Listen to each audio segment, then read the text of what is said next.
we know this guys, it wasn't pretty, but you like to play well in all three phases.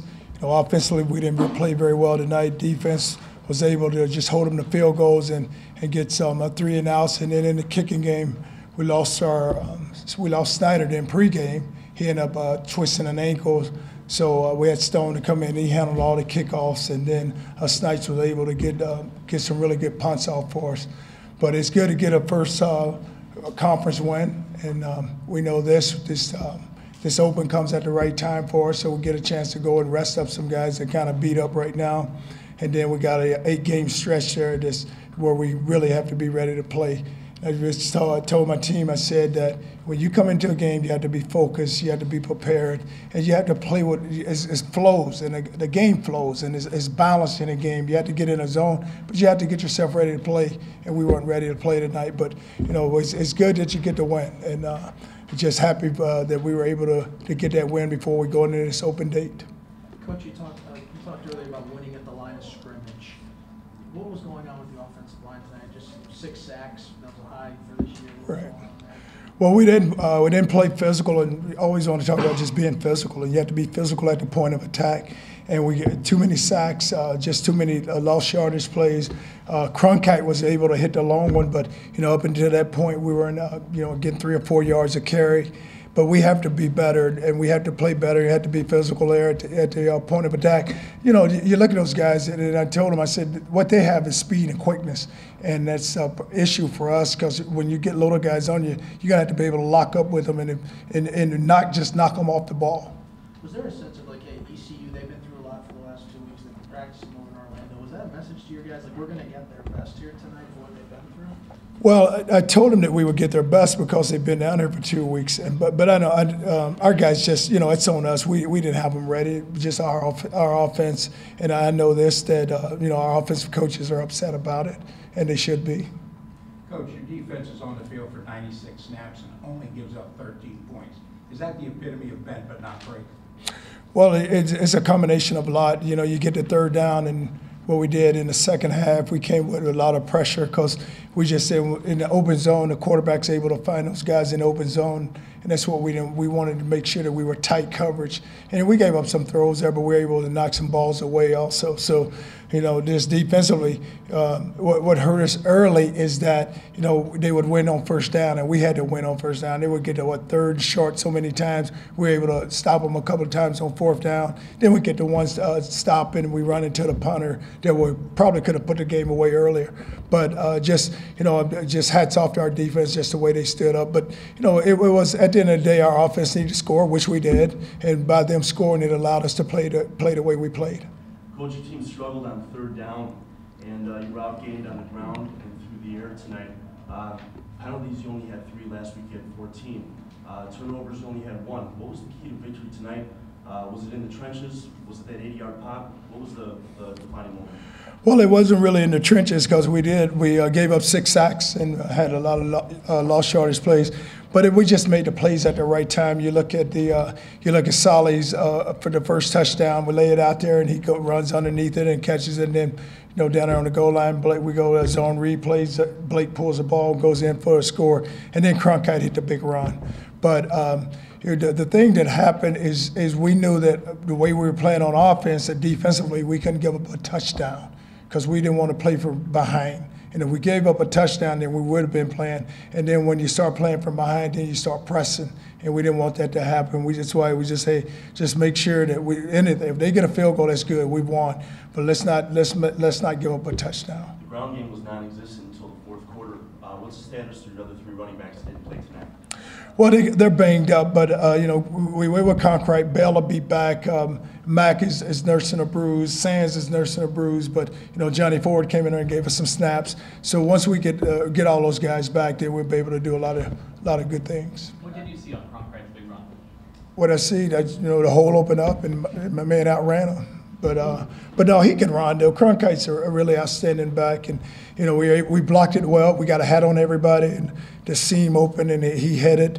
And once he got in the open field, he runs well enough where they weren't going to catch him. What have you seen from Nick Roberts in his growth these past few weeks, having to step up and make big plays at big spots?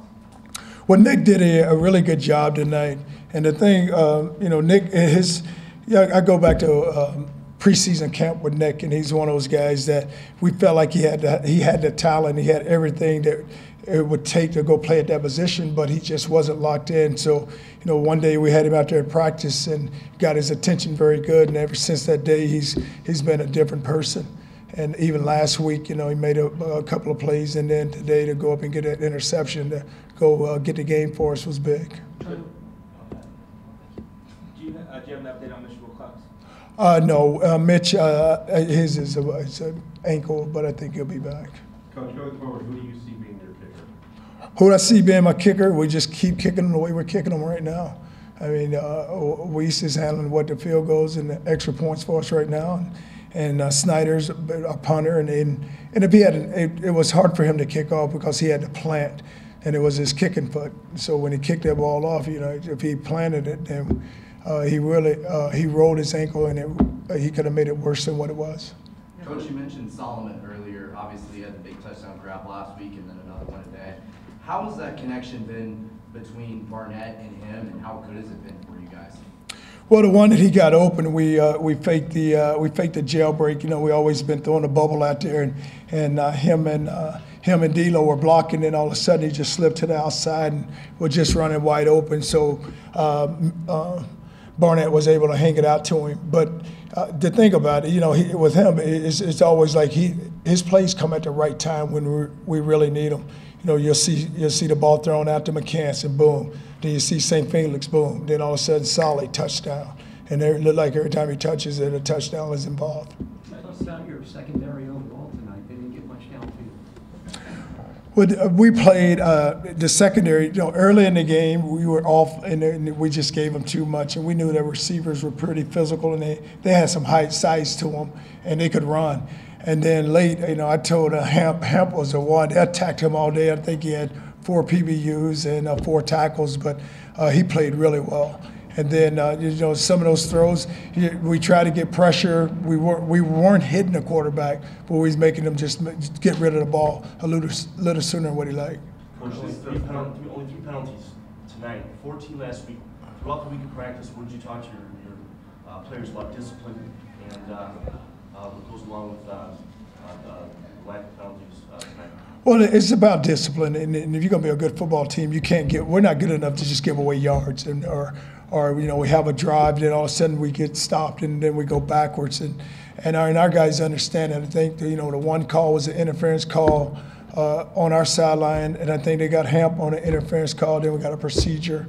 But to be a good football team, you got to eliminate those penalties because it's all about discipline and guys staying focused and doing their job. On that one pass interference, did you think the ball was catchable? Oh no, I thought it wasn't, and I said it to the official, and he said something to me afterwards that he didn't think it. But no, he kind of agreed with me, but because it was a third down throw, and the ball. I said, man, the ball hit the wall. I said, there's no way he was going to catch that ball. Yeah. Speaking of officiating, toward the end of the first half, there was an ECU player down for quite an extended period of time, and there was no 10-second runoff. Did you get any kind of explanation as to why? No, that happened to us last week, and it was an injury. So anytime there's an injury and a guy goes down, then the guy said it to me last week. He said, if it's an injury, we know it's really an injury, then we're not going to have a 10-second runoff. Coach, this is the 3rd week in a row where you've got the big plays you needed on both sides of the ball in the 4th quarter. How can this experience in close games help this team move forward? Well, we continue to grow, and it's one of those, each and every week you just got to feel like that you have enough confidence that we're not going to lose the game. We just got to keep battling, and whatever we have to go through, guys got to be strong enough to where, hey, at some point someone's going to make a play, whether it be on defense, whether it be on offense, or in the kicking game. Even with the kicking game, we had a chance to block a couple of punts, and it's almost like we ran past the punter instead of just getting our hands on the punt. But we just know this is a very resilient group, and at no time do they feel like they're going to lose. Coach, no Horn, basically no Wilcox. They take away St. Felix, and McCants is playing on adrenaline. That's a lot of weapons out of your offense, isn't it? Well, tonight, Wilcox goes down, in the first half, so you lose Wilcox. Then McCants got hurt there late. St. Felix is one of those guys. If you have enough guys on the outside, then, you can get him one-on-one. We weren't able to get him one-on-one. And so D'Lo's a guy who's going to have to step up for us and make some plays. And you're right, Johnny, the thing he could do was run. He outrun people. but missing those guys, it really hurts. Coach, you never want to discount a win, but winning when you don't have a good game is a sign of a good team. I hope it is, and I hope we can learn from it. Terrence Horn went down during practice this week. Can you tell us what happened with non-contact? T. Horn went down on Wednesday. It was a Wednesday practice, and we threw a back shoulder fade to him, and he turned his body around. So when he turned, his knee was going in this direction. He had one leg pointed opposite. So when he came down, it was just non-contact, just the way he planted. But you hate to lose a player because he had been working. He had worked so hard, and he was unbelievable. But not only he's a good football player, he's an unbelievable young man. Always has a smile on his face. Would do anything you ask him to do. And that one kind of hurt us. It hurt the whole team because everybody practice just stopped when they saw him go down. Because they just knew that what he had put into it. But we hope he comes back, and he'll come back, and he'll come back a lot stronger. And it's going to help him because it's going to get some weight on him and build him up some. Coach, Cronkite's run really well this season, but with 3 running backs going down, only a handful of carries to 4, you really had to kind of carry the load tonight. And what did you learn about him as a running back, being able to kind of carry that load for the first time and being the only guy that's an option?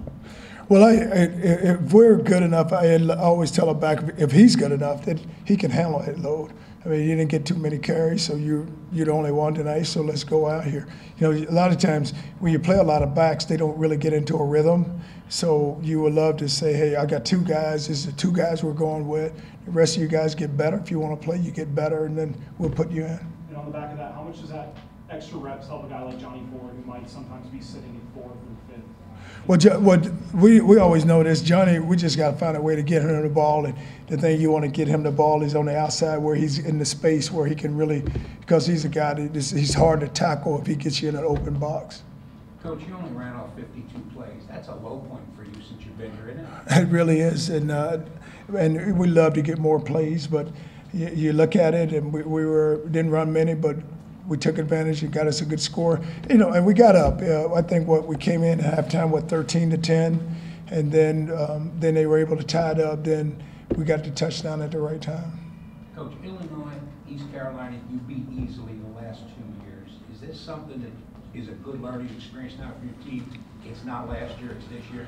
Well, you lose, but you're a different team now. I mean, you look at the guys, the seniors, and the team that you lost last year. There's a lot of guys, and you really don't think about it until you start just rattling off those names. And now you come in with a totally new team. You have a different quarterback, running back, a wide receiver. You lose Valdez, but you end up getting St. Felix.